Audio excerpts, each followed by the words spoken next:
हाँ जी स्टूडेंट्स, बेटा आज हम जो एटॉमिक स्ट्रक्चर चैप्टर करवा रहे थे उसमें एक तो हम क्या बताएंगे भाई आपको इलेक्ट्रोमैग्नेटिक वेव थ्योरी के बारे में बताएंगे।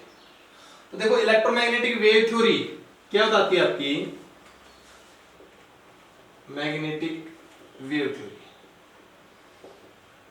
इसने पहला पॉइंट बताया कि भाई कोई भी जो सोर्स होता है जो कि लाइट प्रोड्यूस करे। अगर मैं आपसे एग्जांपल पूछूं कि ऐसा सोर्स बताओ जो लाइट प्रोड्यूस करता हो, तब के कौन से एग्जांपल आएंगे? या तो सन आएगा या फिर ट्यूबलाइट आएगी।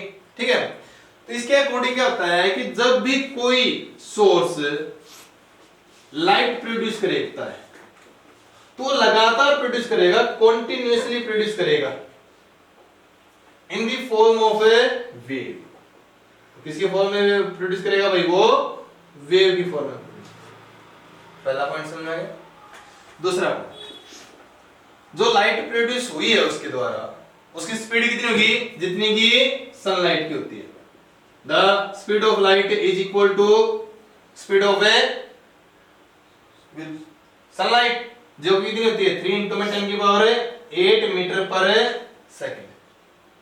ठीक है, इससे पहले क्या बता दोगे कि जो लाइट चलती है ना, इनको सनलाइट जो चलती है उसको किसी भी मीडियम की रिक्वायरमेंट नहीं पड़ती। अब सब ने देख रखा होगा कि जो हम बोलते हैं हमें तभी सुनाई देता है जब हमारे बीच में क्या हो? मीडियम हो। अब जैसे कि हमारे बीच में अगर अब की बात करें तो एयर मीडियम है, उस एयर मीडियम के कारण हमें एक दूसरे की बातें सुनाई दे रही हैं। अब तुमने कई बार सुना भी होगा कि अगर हम चांद के ऊपर चले जाते हैं तो वहां पर कोई इन्वायरमेंट नहीं है, कोई मीडियम नहीं है, तो वहां पर हम चाहे कितना भी चिल्लाते रहें लेकिन एक दूसरे की बात को नहीं सुन पाएंगे। तो बहुत सारी वेव ऐसी होती है जिनको मीडियम की रिक्वायरमेंट पड़ती है, लेकिन इन वेव को मीडियम की रिक्वायरमेंट नहीं पड़ती। और इससे अगले वाला पॉइंट याद रखोगे कि जब ये वेव मूव करते हैं ना तो दो टाइप की फील्ड प्रोड्यूस करेंगी, एक तो इलेक्ट्रिक फील्ड और एक है मैग्नेटिक फील्ड। लेकिन ये दोनों की दोनों एक दूसरे से क्या होंगी? परपेंडिकुलरली होंगी। ठीक है, अब मान लो जैसे कि इलेक्ट्रिक फील्ड इस तरफ है तो मैग्नेटिक फील्ड इस तरफ हो जाएगी, लेकिन ये दोनों की दोनों अपने प्रोपागेशन से भी परपेंडिकुलरली होंगी। जैसे देखो चल रही है ऊपर की तरफ, डायरेक्शन ऊपर की तरफ है, लेकिन बढ़ रही है आगे की तरफ। तो सीधा सीधा बोल देना कि when these wave move then there are two types of field are produced, electric field and a magnetic field which are perpendicular to each other and also perpendicular to their propagation, यहां तक समझा दोगे? ठीक है, अब बात आती है कि जब हम वेव के बारे में लगातार डिस्कस कर रहे हैं तो वेव चीज क्या होती है, क्या क्या विशेषताएं होती हैं, उनके बारे में डिस्कस करते हैं। तो जो वेव होती है उसकी कुछ इस टाइप से स्ट्रक्चर होती है, देखी होगी कई बार आपने, है ना। अब तुम यहां पर क्या बोलोगे कि जो ये ऊपर वाला पॉइंट होता है ना, सबसे ऊपर वाला, इसको क्या बोलते हैं? हमें क्रस्ट। ये जो नीचे वाला पॉइंट होगा वो क्या होता है भाई? ट्रफ, है ना। अब इससे आगे वाले क्या बताओगे कि दो कंजुगेटिव क्रस्ट या दो कंजुगेटिव ट्रफ। आप कोई और पॉइंट भी ले सकते थे, मान लो यहां से लेकर यहां तक भी ले सकते थे, लेकिन बस इनका नाम पता हमें।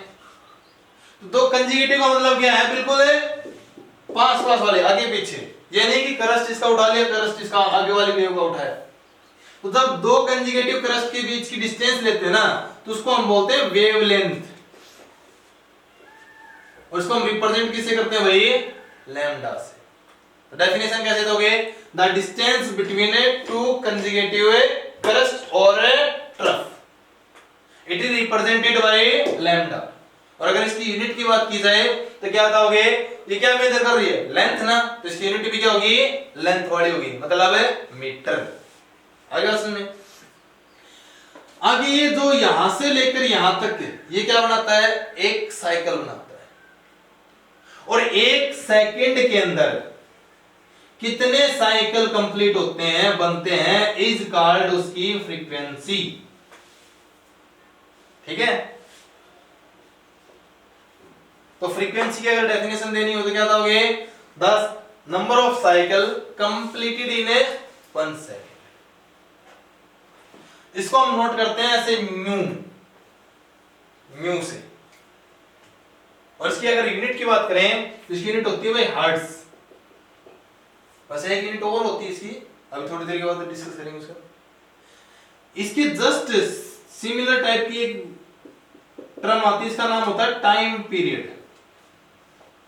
टाइम पीरियड क्या होता है कि एक साइकिल को कंप्लीट होने में कितना टाइम लिया गया है, time taken to complete a 1 cycle is called a time period. और टाइम पीरियड को हम किस में मेजर करते हैं, सेकंड में। तो इसकी यूनिट क्या हो जाएगी, सेकंड। लेकिन सोच के देखो, टाइम पीरियड क्या था कि एक साइकिल को कंप्लीट होने में कितना टाइम लिया गया, लेकिन एक साइकिल कंप्लीट होने में मान लो बहुत सारा टाइम ले रहा है। एक साइकिल कंप्लीट होने में बहुत सारा टाइम ले रहा है, तो एक सेकंड में साइकिल ज्यादा बनेगा या कम, कम बनेगा ना। तो इसका मतलब क्या हुआ कि जो फ्रीक्वेंसी होती है वो टाइम पीरियड क्या होती है, रेसिप्रोकल होती है। तो एक तो ये रिलेशनशिप याद रखना पड़ेगा। इससे यूनिट भी आ गई ना कि टाइम यूनिट क्या थी, सेकंड, ऊपर जाएगा तो सेकंड इनवर्स, कि जी फ्रीक्वेंसी की यूनिट सेकंड इनवर्स भी होती है। ये जो आपको हाइट दिख रही है या फिर आपको ये डेप्थ दिख रही है, इसको बोलते हैं amplitude. The height of crest और depth of a trough is called a amplitude. इससे अगली वाली आ जाएगी हमारे पास है कि अगर मान लो हम 1 सेंटीमीटर की डिस्टेंस ले लें, क्या ले लें भाई, 1 सेंटीमीटर की डिस्टेंस ले लें, तो 1 सेंटीमीटर में ये कितने साइकिल आए। अब मान लो मैं एक डायग्राम और बना देता इस तरफ है, ठीक है। एक तो 1 सेंटीमीटर यहां पर देखिए, रफली सा है बिल्कुल, एक सेंटीमीटर यहां पर देखें, तो क्या लगता है कि इसमें वेव ज्यादा आई है या फिर इसमें वेव ज्यादा आई है उस डायग्राम में। तो 1 सेंटीमीटर में कितनी वेव आई है इज कॉल्ड उसका wave number. The number of cycle comes in A 1 centimetre distance. इसको हम नोट करते हैं म्यू बार से। और इस डायग्राम से समझ में आ रहा है कि जितना ये डिस्टेंस कम होगी इनके बीच में, उतनी ही वेव ज्यादा आएंगी। मतलब है ये कम होनी चाहिए ना, इसको क्या बोलते थे हम, वेवलेंथ। तो wave number is reciprocal of A wave number. आगे बात सुनने। लास्ट टर्म बचती है हमारी क्या, वेलोसिटी।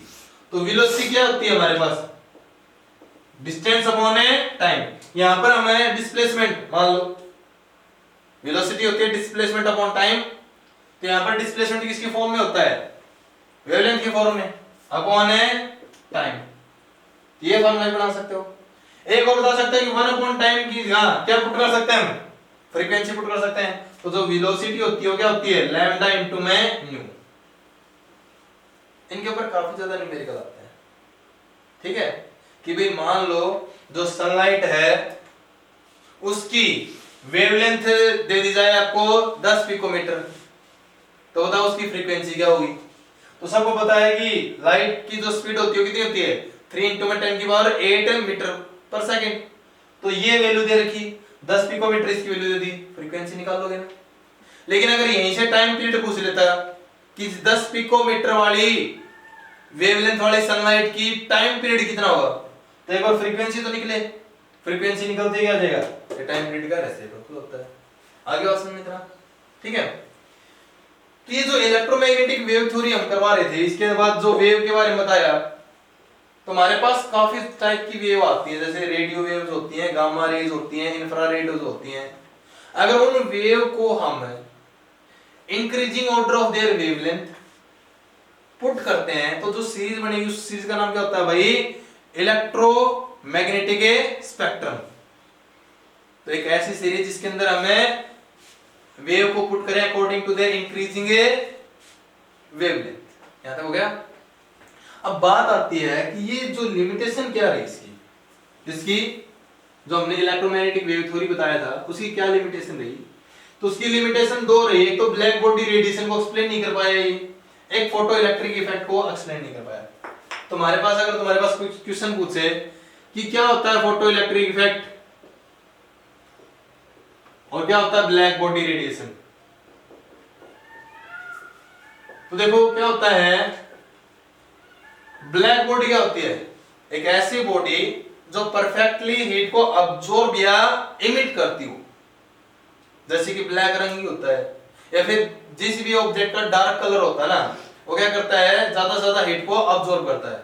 आपने सुना भी होगा कि गर्मियों में हमें क्या करना चाहिए, हल्के कलर के या फिर मान लो सफेद कलर के कपड़े पहनने चाहिए, क्योंकि उसमें गर्मी कम लगती है। लेकिन सर्दियों में हमें क्या करना चाहिए, डार्क कलर के कपड़े पहनने चाहिए। तो जो डार्क कलर इसीलिए बोलते हैं क्योंकि वो क्या करता है, हीट को परफेक्टली अब्जॉर्ब और इमिट करता है। अब जब वो परफेक्टली हीट को अब्जॉर्ब करेगा तो क्या करेगा, रेडिएशन को मतलब अब्जॉर्ब करने के बाद उसके इलेक्ट्रॉन कहां पर जाएंगे, एक्साइटेड स्टेट में जाएंगे, लेकिन वहां पर क्या होंगे, वो अनस्टेबल, इसलिए वापस अपनी ग्राउंड स्टेट में आएंगे। तो जो एनर्जी उन्होंने अब्जॉर्ब की थी वापस से उस रेडिएशन को क्या करेंगे, इमिट करेंगे ना। तो वो जो रेडिएशन जिस भी कलर की आएगी वैसा उसका क्या आ जाएगा, एक तो कलर आ जाएगा। और जो रेडिएशन इमिट कर रहा है उनको क्या बोल देंगे हमें, ब्लैक बॉडी रेडिएशन। तो आपको क्या बताना पड़ेगा, पहले तो डेफिनेशन बतानी पड़ेगी ब्लैक बॉडी की, the object which is perfectly absorb और इमिट द लाइट। फिर क्या बताओगे, when object is heated then it emit the radiation.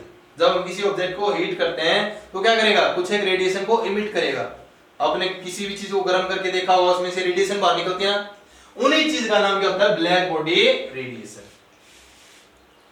अब इनके कारण मैंने बताया ना कि कलर आता है, जैसे कि आपने लोहे को गर्म किया होगा, लोहे को गर्म किया था सबसे पहले क्या होता है, थोड़ा सा रेडिश कलर का आता है, फिर उसका ऑरेंज कलर हो जाता है, थोड़ा सा चमकदार कलर आ जाता है, फिर धीरे धीरे येलो ब्लू इस तरीके से उसका कलर चेंज होता रहता है।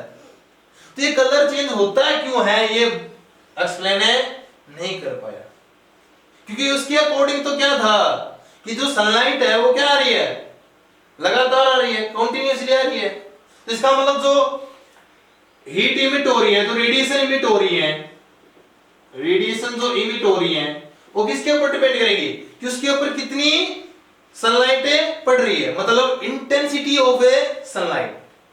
अब जितनी सनलाइट पड़ी उतनी उसने इमिट कर दी, गिरती गई सनलाइट और वो इमिट करता गया। तो यहां पर तो एक ही कलर रहना चाहिए ना, क्योंकि जो अब्सॉर्ब कर ली उसने वो क्या कर दी, इमिट कर दी। तो यहां पर तो एक ही कलर रहना चाहिए था अगर हम इलेक्ट्रोमैग्नेटिक वेव थ्योरी की बात करें तो।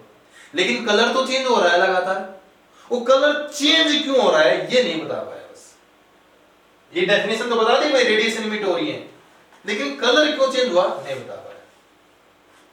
इसी तरीके से फोटो इलेक्ट्रिक इफेक्ट होता है।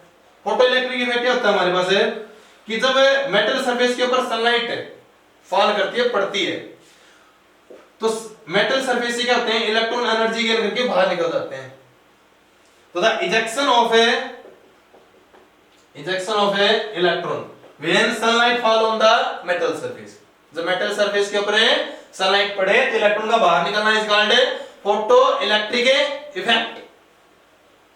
अब अगर उसकी बात करें इलेक्ट्रोमैग्नेटिक वेव थ्योरी की, तो उसकी एक ही चीज के ऊपर बात अटकी पड़ी है कि लगातार सनलाइट आ रही है हमारी तरफ। अगर लगातार आ रही है तो लगातार इलेक्ट्रॉन बाहर निकलने चाहिए, या तो बाहर लगातार निकलने चाहिए या बिल्कुल निकलने ही नहीं चाहिए। अब कुछ एक इलेक्ट्रॉन बाहर निकल रहे हैं, कुछ एक नहीं निकल रहे हैं, इन चीजों के बारे में एक्सप्लेनेशन नहीं दे पाया तो क्या हो गया, ये फेल हो गया। इन सभी चीजों के बारे में बताने के लिए कौन आता है, हमारा प्लांक्स थ्योरी आती है। ठीक है, प्लांक्स थ्योरी क्या बोलती है कि इसने जो पहला पॉइंट बोला था ना कि कोई भी जो सोर्स होता है वो लाइट इमिट करता है, लगातार प्रोड्यूस करता है, वही पॉइंट गलत है। Any source produce light discontinuously. तुम्हें दिखती है कि लगातार लाइट आ रही है, लेकिन लगातार नहीं आती, डिसकंटिन्यूअसली आती है। और किसकी फॉर्म में, in the form of A packet, और ये पैकेट के फॉर्म में आती है। इस पैकेट का नाम होता है क्वांटम। आया सुनने, कहने वाला ये मान लो कि ऊपर कोई सन के ऊपर कोई आदमी बैठा है, वो पैकेट भर भर के और नीचे फेंक रहा है एनर्जी। अब जो उस पैकेट के अंदर एनर्जी स्टोर होती है, उस एनर्जी का नाम होता है फोटोन।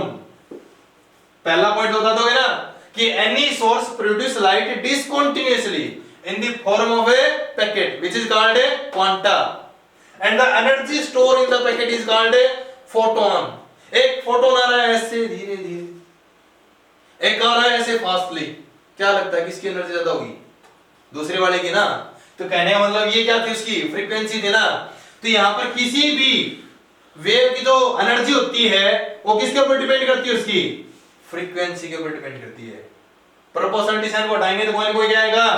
कांस्टेंट। तो यहाँ पर क्या आता है? प्लांक्स कांस्टेंट आता है। आगे बात सुनने, वैल्यू हो जाएगी 9.1 × 10⁻34। यूनिट निकालनी हो तो सीधी सी बात है, यूनिट निकालने के लिए तुम्हें बता रखा है, इन चीजों को इस तरफ ले आओ। एनर्जी की यूनिट क्या होती है? जूल। ये इस तरफ फ्रीक्वेंसी इस तरफ डिवाइड हो गया ना, फ्रीक्वेंसी की यूनिट क्या होती है? Second inverse. आज ही बताया, ऊपर जाके क्या हो जाएगा? सेकंड हो जाएगा। तो जूल सेकंड इसकी क्या हो जाएगी? प्लांक्स कांस्टेंट की यूनिट हो जाएगी। इसने दोनों मेथडों को एक्सप्लेन कर दिया। कैसे एक्सप्लेन किया कि जी पहले फोटो इलेक्ट्रिक इफेक्ट की बात कर लूं कि यहां पर मान लो इलेक्ट्रॉन है कोई, उसी कुछ तो कंडीशन होगी कि भाई मुझे इतनी एनर्जी चाहिए तभी मैं बाहर निकलूंगा। ठीक है, मान लो इसने कह दिया भाई मेरे पास 5 जूल की एनर्जी दोगे ना तो मैं बाहर निकलूंगा। अब एक पैकेट ऐसा आ रहा है जिसके अंदर एनर्जी 4 जूल है, क्या लगता है उस इलेक्ट्रॉन को निकाल दिया बाहर? नहीं ना। यहां पर अगर कोई बच्चा एग्जांपल दे दे कि जी मैं इस कमरे से तभी बाहर निकलूंगा तो मुझे आप 5 थप्पड़ मारोगे, अगर हम 2 थप्पड़ मार दें तो बाहर निकलेगा वो? नहीं। लेकिन अगर 5 मार दें तो कमरे तक बाहर निकल जाएगा, और 5 की बजाय 10 लगा दें तो बाहर भी निकलेगा और भागे भी गा। आगे बात समझे? तो यहां पर सीधी सी बात है, जो मिनिमम एनर्जी चाहिए ना इलेक्ट्रॉन को बाहर निकालने के लिए, उस एनर्जी का नाम होता है थ्रेशोल्ड एनर्जी। जब तक इस सनलाइट में इतनी एनर्जी नहीं होगी तब तक इलेक्ट्रॉन का इजेक्शन नहीं होगा। और जब इतनी थ्रेशोल्ड एनर्जी की, if the sunlight having energy is equal to threshold energy then there is ejection of a electron. लेकिन अगर हमने एनर्जी ज्यादा दे दी तो हमने क्या कहा कि वो बाहर भी निकलेगा और भागे भी गा। भागने का जो एनर्जी आती है उसको क्या बोलते हैं? हमें काइनेटिक एनर्जी। आगे बात समझे? अब ये जो h न्यू नॉट है ना, जो हम एनर्जी निकाल रहे हैं, ये न्यू नॉट को क्या कहलाता है? तुम्हारी थ्रेशोल्ड फ्रीक्वेंसी। इसका एक नाम और भी होता है, जब हम इसको प्लांक्स कांस्टेंट से मल्टीप्लाई कर देते हैं, इसको बोलते हैं भाई वर्क फंक्शन। आगे बात सुनिए, इसको W नोट से नोट कर लो चाहे तो। इस इक्वेशन की हेल्प से हम काइनेटिक एनर्जी की हेल्प से हम वेलोसिटी भी निकाल सकते हैं कि जो भागा है ना उसकी स्पीड कितनी होगी। बाद में आई बात किसकी? किसी रंग कैसे चेंज हो रहा है, ब्लैक बॉडी रेडिएशन को कैसे एक्सप्लेन किया। तब मान लो किसी सब्सटेंस को गर्म कर रहे हैं तो ये तो है नहीं कि एकदम गर्म हो जाएगा, धीरे धीरे गर्म होगा, है ना। अब धीरे धीरे गर्म होगा तो सीधी सी बात है, धीरे धीरे उसके अंदर एनर्जी बढ़ेगी तो धीरे धीरे उसके अंदर फ्रीक्वेंसी बढ़ती होगी। तो स्टार्टिंग में क्या होगा? अगर कम एनर्जी है तो कम फ्रीक्वेंसी की लाइट क्या होगी? इमिट होगी। और सबको पता होता है कि यहां पर हमने एक फार्मूला ड्राइव किया था, velocity is equal to lambda into में फ्रीक्वेंसी। तो यहां से लैम्डा इज इक्वल टू क्या होता है? Velocity upon frequency. मतलब ये हो गया कि लैम्डा और फ्रीक्वेंसी एक दूसरे क्या है? रेसिप्रोकल है। अगर फ्रीक्वेंसी कम है तो लैम्डा क्या होगी? ज्यादा होगी। तो स्टार्टिंग में हीट करने पर कम एनर्जी की लाइट क्या होगी? इमिट होगी, जिनके अंदर फ्रीक्वेंसी क्या होगी? कम होगी। अगर फ्रीक्वेंसी कम है तो उस लाइट की वेवलेंथ क्या होगी? सबसे ज्यादा। तो आपने एक नाम सुना होगा विबग्योर, VIBGYOR, समझ गए है ना, कि जी सबसे ज्यादा वेवलेंथ, सबसे बड़ी वेवलेंथ किसकी है? रेड कलर की है। तो सबसे पहले कम एनर्जी की लाइट इमिट हुई जिसकी वेवलेंथ सबसे ज्यादा होनी चाहिए, तो पहले रेड कलर आएगा, फिर ऑरेंज, फिर येलो, इस तरीके से कलर चेंज होगा। आगे बात सुनिए, ठीक है। इसमें एक्सप्लेनेशन दोगे, क्या दोगे? when we start to give the heat to any object, जब हम किसी ऑब्जेक्ट को हीट देना स्टार्ट करते हैं, then the light emit with a minimum frequency, तो जो लाइट इमिट होगी वो किसके साथ इमिट होगी? मिनिमम फ्रीक्वेंसी के साथ इमिट होगी, क्योंकि हमने कम एनर्जी दी है। Hence we know that जो वेवलेंथ और फ्रीक्वेंसी के हैं एक दूसरे के रेसिप्रोकल है। So the light having the highest wavelength which is radical. आगे बात समझे। तो ये था हमारे पास भाई ब्लैक बॉडी रेडिएशन और फोटो इलेक्ट्रिक इफेक्ट। अब प्लैंक्स थ्योरी करने के जस्ट बाद जो हमारा अगले वाला टॉपिक होगा वो ये होगा कि वेव क्या चीज होती है और ये पार्टिकल क्या चीज होती है। और अगर वेव फोर्स लगा ही नहीं सकती तो इसने यहां से इलेक्ट्रॉन निकालने कैसे। एक बार बोल रहे हो कि जी वेव फोर्स नहीं लगा सकती, एक बार बोल रहे हो कि जी यहां से इलेक्ट्रॉन बाहर निकाल दिए सनलाइट, तो वेव फोर्स कैसे लगा सकती है। तो ये सारी चीज कौन एक्सप्लेन करेगा, एक साइंटिस्ट आएगा जिसका नाम है डी ब्रोगली। तो डी ब्रोगली कॉन्सेप्ट और अगले वाले जो कॉन्सेप्ट हैं स्पेक्ट्रम वगैरह वो अगली वीडियो में।